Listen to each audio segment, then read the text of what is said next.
Mix seed for बजरी। जैसे कि आप देख सकते हैं मेरे सामने कुछ बीज पड़ा हुआ है और ये बजरी का दाना है।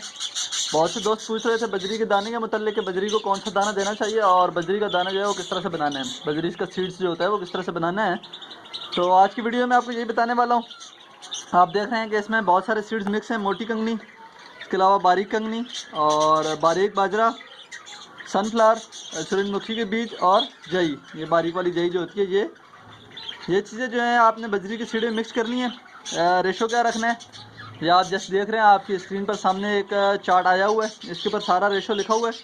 ये तकरीबन 10 किलो का रेशो बना हुआ है, 10 किलो दाने का।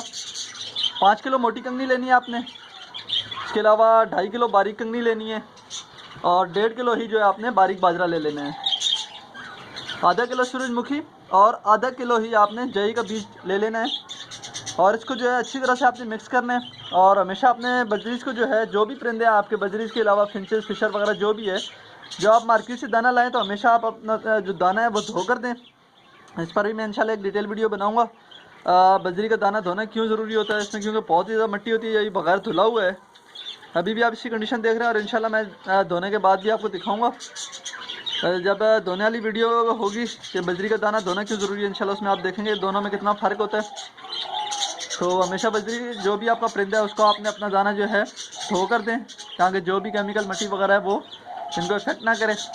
इसके अलावा एक वीडियो में और बना चुका हूँ बजरीज की डाइट के ऊपर, यानी कि बजरीज का सॉफ्ट फूड आप क्या क्या दे सकते हैं। जब बजरीज के बच्चे निकले हुए, बहुत सारे दोस्त सवाल पूछते हैं कि हमारे बजरी तोतों ने बच्चे दे दिए तो हम उनको फीड में क्या दें, तो उसके ऊपर एक डिटेल वीडियो है। उसका लिंक आपको यहाँ ऊपर मिल जाएगा, डिस्क्रिप्शन में भी मैं लिंक दे दूँगा उसका, वो वीडियो भी आप देख सकते हैं। उसमें पूरा जो है हफ्ते का चार्ट है कि आप उसको बजरी को सॉफ्ट फूड में क्या क्या दे सकते हैं। इसके अलावा ये जो दाना है आपने 7 दिन हफ्ते के पूरा साल यानी 365 दिन 24 घंटे ये केज के अंदर होना चाहिए। और गर्मी सर्दी के हवाले से ठीक है, कोई आपको तब्दीली करने की ज़रूरत नहीं है इसमें। अगर आप थोड़ी सी तब्दीली करना चाहते हैं तो आप इसमें भंग का बीज मिला सकते हैं, यानी कि 10 किलो जो मैंने आपको तरीक़ेकार बताया 10 किलो दाना बनाने का, उसमें आप जो है 1 पाव भंग का बीज इस्तेमाल कर सकते हैं। भंग का बीज जो है ब्रीडिंग सीजन में इनको थोड़ा ब्रीड में हेल्प करता है, थोड़ा गर्म होता है। भंग सीड जो होता है भंग का बीज वो आप ऐड कर सकते हैं, अगर करना चाहें तो वो ऑप्शनल है।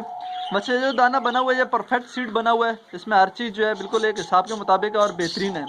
ये आप अपने पट्ठों को भी इस्तेमाल करवाएं, ब्रीडर की कॉलोनी अगर कॉलोनी है या केज बाय केज है तो उसमें भी आप जो है यही वाला दाना इस्तेमाल कराएं साल के 365 दिन। इसके अलावा दूसरी वीडियो में मैंने आपको जो है वीकली पूरा शेड्यूल बताया हुआ है, उसमें आप जाकर देख सकते हैं। उस वीडियो में लिंक ऊपर आ रहा होगा, उसमें आप जाकर देख सकते हैं कि आपने कौन सा चीज़ किस तरह से और कोई इस दिन इस्तेमाल करानी है। तो ये थी आज की वीडियो कि क्या क्या चीज़ जो है हमने इस्तेमाल करनी है बजरीज के दाने के अंदर। तो इंशाल्लाह मिलते हैं फिर किसी नई वीडियो में, तब तक के लिए इजाज़त दीजिए। अल्लाह हाफिज़।